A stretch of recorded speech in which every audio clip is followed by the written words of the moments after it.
सभी को प्रणाम। महाकाल और युग प्रत्यावर्तन प्रक्रिया डे 56। परम पूज्य गुरुदेव वंदे माता जी को हृदय में महसूस करते हुए आदि शक्ति माँ गायत्री से प्रार्थना कि हमारा मार्गदर्शन करें। इस स्वाध्याय के माध्यम से हमारे भीतर देवीय चेतना जागृत हो। आगे पढ़ते हैं। अभी कल गुरुदेव बता रहे थे कि क्या अब अगर हमने अपनी हठपादिता, अपनी दुर्बुद्धि और अपने चित्त पे जो पड़े संस्कार हैं उनको अब नहीं छोड़ा तो फिर जो है चॉइस नहीं है, सर्वनाश निश्चित है। कि अब समय आ गया है कि अब दो में से एक को चुनना ही पड़ेगा। तो और इसमें गुरुदेव ने गीता जी का रेफरेंस लेके हमें समझाया। आगे गुरुदेव लिख रहे हैं, इसी प्रयोजन के लिए तांडव नृत्य का सरंजाम जुटाना पड़ रहा है। दुष्टता के समर्थन में दुराग्रह करने वाले इन मोहांत लोगों को कुचेष्टा ही वह विभीषिका है जिसके लिए देवी और मानवीय विग्रह विभिन्न रूपों में उत्पन्न होकर इस पुण्य धरती को रक्त रंजित करेंगे। देखिए गुरुदेव क्या लिख रहे हैं, इसको दोबारा पढ़ते हैं लाइन को। दुष्टता के समर्थन में दुराग्रह करने वाले इन मोहांत, मतलब जो मोह में अंधे हो गए हैं लोग और जो दुष्टता का समर्थन कर रहे हैं, ऐसे लोगों की कुचेष्टा ही वो कारण है जिसके लिए क्या हो रहा है, जिसके लिए महाकाल को जो है इतना सारा इंतजाम करना पड़ा। ये गुरुदेव जब लिख रहे थे तब ये सब कुछ नहीं हुआ जो आज घटित हो रहा है। तो ये सारा इंतजाम क्यों करना पड़ा, जिससे कि सब कुछ अब क्लीन हो जाए। अब नीट एंड क्लीन होना ही पड़ेगा। और आगे गुरुदेव लिख रहे हैं, मानवीय विग्रह विभिन्न रूपों में उत्पन्न होकर पुण्य धरित्री को रक्तरंजित करेंगे। मतलब मानवों के अंदर ही वो चेतना उत्पन्न हो जाएगी अलग अलग रूप से। आगे गुरुदेव इसी को और समझा रहे हैं। इसी प्रतिपादन में एक दूसरा निष्कर्ष यह है कि इस संधि वेला में मानव जाति का सद्भावना संपन्न वर्ग विशेष रूप से सजग होगा और महत्वपूर्ण अवसर पर अपने विशिष्ट उत्तरदायित्वों को तन्मयता के साथ वहन करेगा। गुरुदेव इसकी पॉजिटिव साइड भी दिखा रहे हैं कि जब ये समस्या, जब ये आएगी सिचुएशन, तो क्या होगा। ये संधि वेला का समय है, तो ऐसा नहीं है कि सारे लोग बुरे ही हैं, अच्छे लोग भी हैं। सत रज तम तीनों का एग्जिस्टेंस है। तो जिनके अंदर सद्भावना है, ऐसा वर्ग भी अचानक से जागृत हो जाएगा। जैसे गुरुदेव ने लिखा कि सारी अवतारी जो आत्माएं हैं, जो चाहे गिलहरी का रोल करेंगी, चाहे हनुमान का, चाहे किसी भी रीछ वानर का रोल करें, वो इंपॉर्टेंट नहीं है। पर आ चुकी हैं ऐसी चेतनाएं जिनसे गुरुदेव को, जिनसे महाकाल को अपना काम लेना है। और समय आने पर उनको समझ में आ जाएगा, उनके भीतर वो प्राण प्रवाह, उनके भीतर निष्कलंक अवतार का वो प्रवाह जागृत हो जाएगा और वो उनसे वो काम करवा के ले लेंगे। बस मूल में क्या होना चाहिए, सद्भावना, परमार्थ। मूल में क्या होना चाहिए, प्रेम, देने का भाव। तो गुरुदेव वही लिख रहे हैं कि मानव जाति में जो इस तरह का सद्भावना वाला वर्ग है वो भी विशेष रूप से सजग हो जाएगा और फिर वो अपने आप को रोक नहीं पाएगा, रेस्टलेस हो जाएगा इस तरह के काम करने के लिए। कौन से काम, महाकाल के काम करने के लिए। जिसको जैसी प्रेरणा मिलेगी वो उसी स्तर का काम करेगा। आपत्ति काल में विवेकवान व्यक्ति आपत्ति धर्म का पालन करते हैं।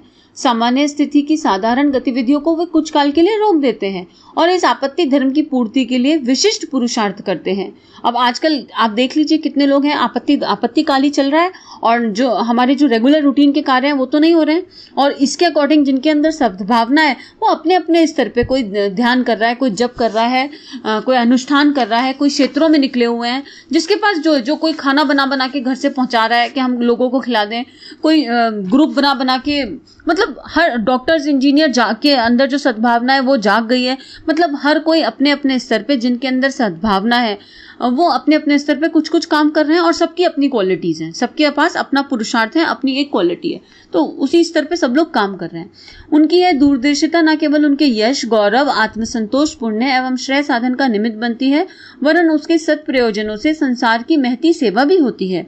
महाकाल को अपने पुण्य प्रयोजनों में उपयुक्त सहायता भी इन्हीं पादर्शों से मिलती है। गुरुदेव कह रहे हैं कि जो इस काम में लगेगा उनका यश भी होगा, उनका गौरव भी गाया जाएगा। आज हम डॉक्टर्स को, हाउसकीपिंग स्टाफ को पूज रहे हैं ना, सबको पूज ही रहे हैं। उनका यश अब हमेशा याद रहेगा हमें। और सेम टाइम क्या हो रहा है, उनको जो बेनिफिट मिला वो मिला, वो तो ना महाकाल सबको चुटकी बजा के कर सकते हैं, लेकिन वो हमें श्रेय दे रहे हैं।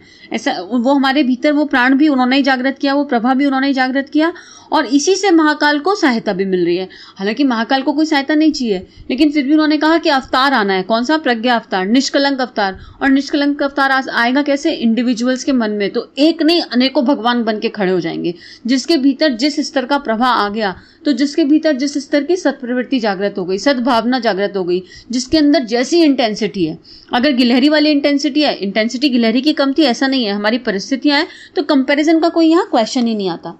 जब गांव के छप्परों में आग लग रही हो तो बुद्धिमान लोग अपनी सुरक्षा की दृष्टि से भी और परमार्थ की दृष्टि से भी उस आग को बुझाने के लिए निजी सब काम छोड़कर जुट पड़ते हैं।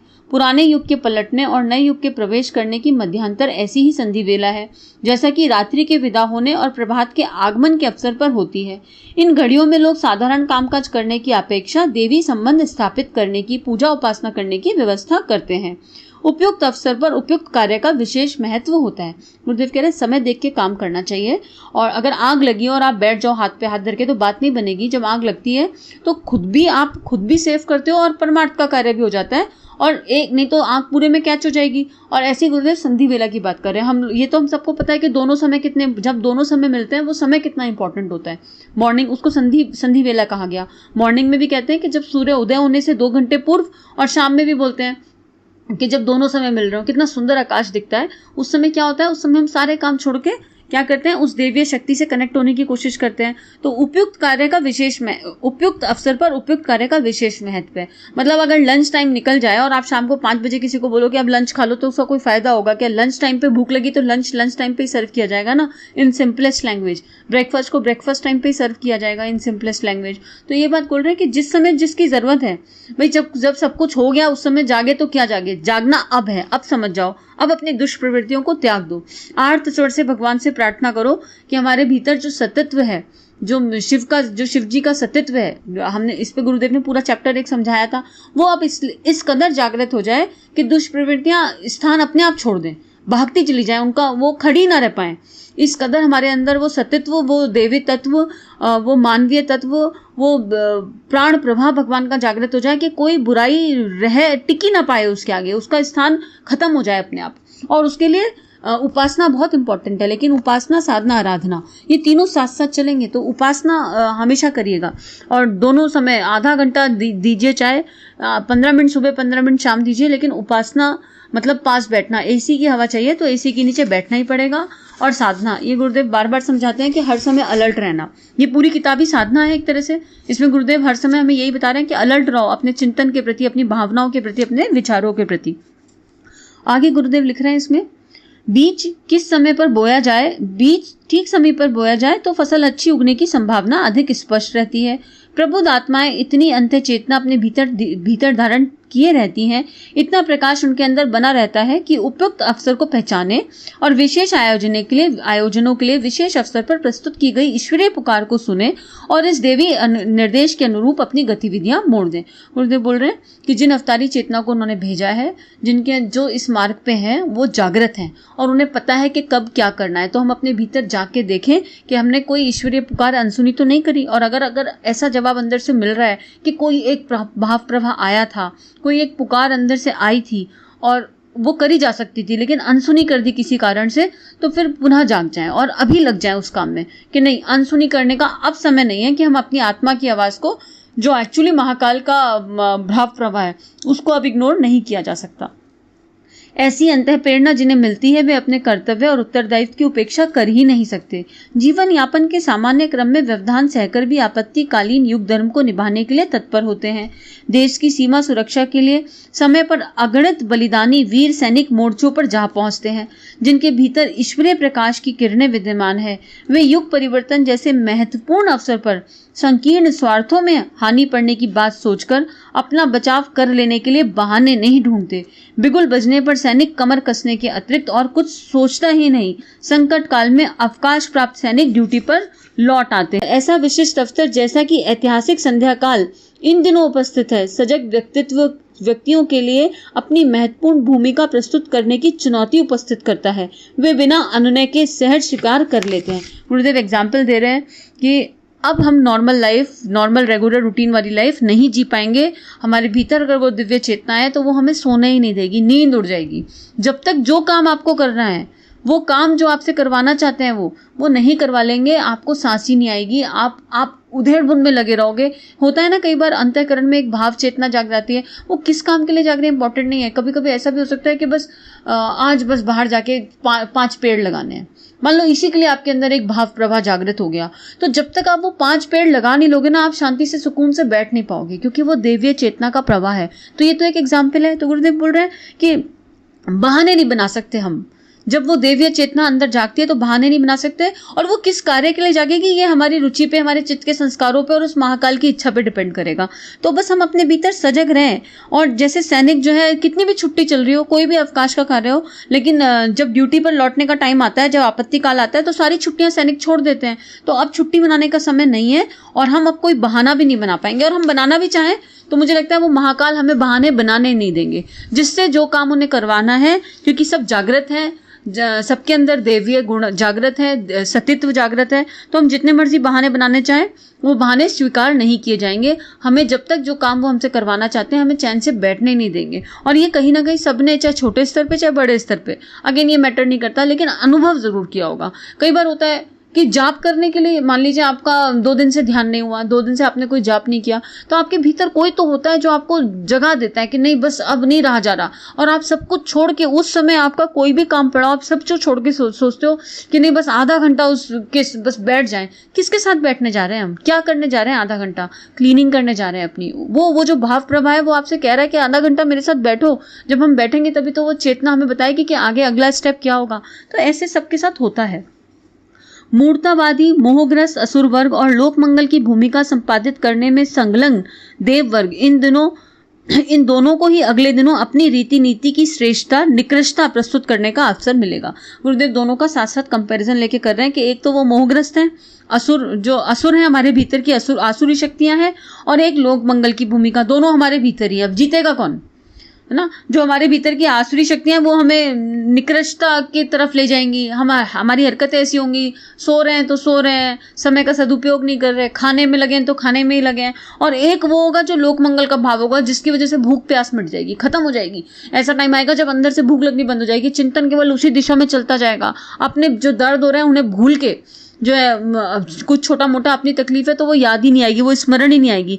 तो गुरुदेव बोल रहे हैं दोनों को पूरा अवसर मिलेगा, क्योंकि नेगेटिविटी भी पूरी तरह हावी है ना, तो दोनों को पूरा अवसर मिलेगा। अब जिनके पास उपासना, साधना, आराधना की शक्ति है, जिनके पास वो विश्वास की ताकत है, श्रद्धा की ताकत है, भक्ति की ताकत है ना, ज्ञान विवेक की ताकत, उनके ऊपर वो ज्ञान और विवेक काम करेगा। जो बिल्कुल शरणागत हैं उनके ऊपर निश्चित रूप से वो ज्ञान विवेक काम करेगा, और वो उस अवसर का लाभ उठा पाएंगे और जो है अपनी श्रेष्ठता को शो कर पाएंगे। श्रेष्ठता सब उन्हीं की दी हुई है, लेकिन वो दुष्प्रवृत्तियां हार जाएंगी उनसे। हमारे भीतर ही दोनों युद्ध चल रहे हैं ना, तो वो हार जाएगी।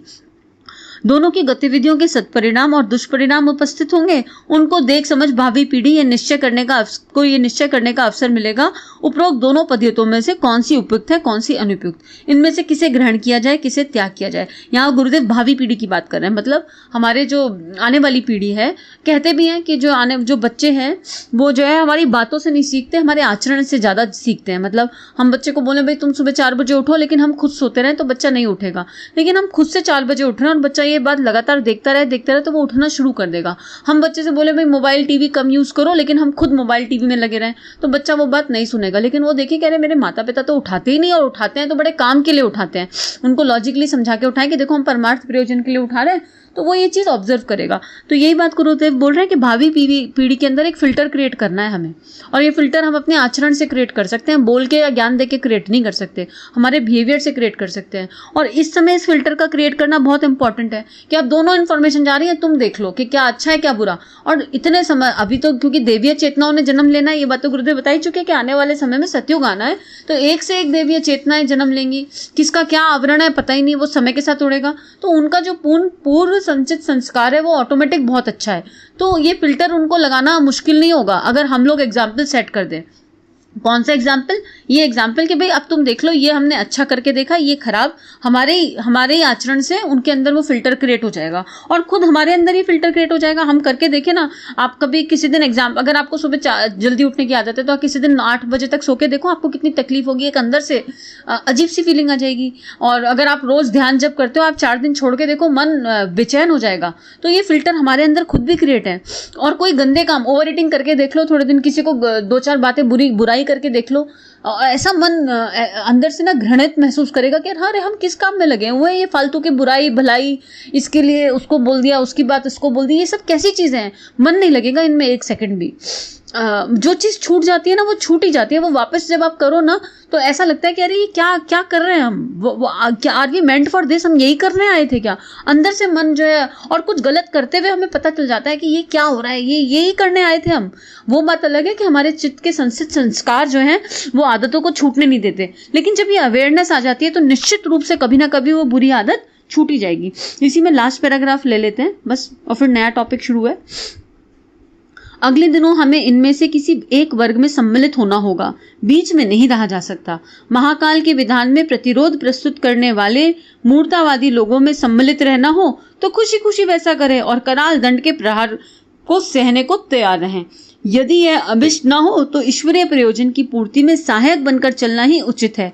तब हमें अपनी गतिविधियां अभी से बदलनी होंगी और उस पुण्य प्रक्रिया को अपनाना होगा जिसमें आत्म कल्याण और विश्व कल्याण दोनों ही समान रूप से समन्वय हो। अब गुरुदेव कह रहे चॉइस तुम्हारी है, निर्णय तुम्हारा होगा, देख लो जहां रहना हो वहां रह लो। अब या तो वो सोते हुए जो बिल्कुल मदग्रस्त हैं, मोहग्रस्त हैं, अहंकार में डूबे हुए हैं, लोभ में डूबे हुए हैं, उनके जैसा जीवन जी लो, और फिर महाकाल का डंडा पड़ेगा तो ये मत बोलना why me why me why me, अरे हम हमारे साथ कैसा क्यों हुआ, ये हम करते रहते हैं क्रिपिंग, तो ये क्रिपिंग मत करना। और या फिर जाग जाओ, और जाग जाओ, जो अच्छाई है तुम्हारे अंदर, हम सबके अंदर एक तो क्वालिटी है, उस क्वालिटी को भगवान के काम में इन्वेस्ट कर दो, लगा दो बस। जो बोना है, गुरुदेव ने बोने और काटने की बात की, और जो साथ साथ गुरुदेव लिख रहे हैं आत्म कल्याण और विश्व कल्याण दोनों समान रूप से चलेंगे।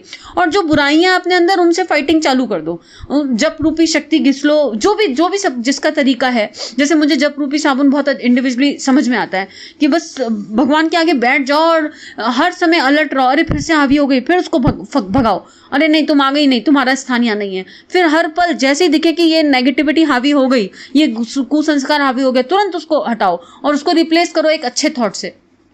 तो गुरुदेव बोल रहे चॉइस तुम्हारी है, और जो क्वालिटी आपके अंदर है, आप अपने अंदर भीतर बैठो कि मेरे अंदर कौन सी एक क्वालिटी है और उस क्वालिटी को लगा दो किस काम में, विश्व कल्याण के लिए।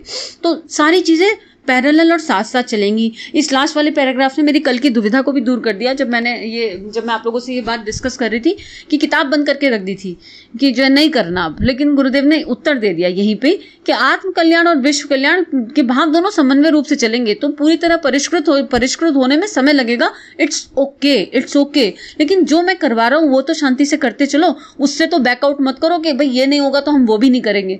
तो बहुत बहुत महाकाल को धन्यवाद, और आप सबको धन्यवाद, आप सबके माध्यम से किताब पढ़ने का, इस लेवल पे, इस स्तर पे इतनी गहराई से पढ़ने का मौका मिला। परम पूज्य गुरुदेव वंदे माता जी से विश्व कल्याण के लिए प्रार्थना। ओम शांति शांति शांति, सर्वरिष्ट सुशांतिर्भवतु। हमारे YouTube चैनल को सब्सक्राइब करें और बेल आइकन को दबाकर ऑल पर क्लिक करें ताकि नोटिफिकेशंस आपको मिलती रहें।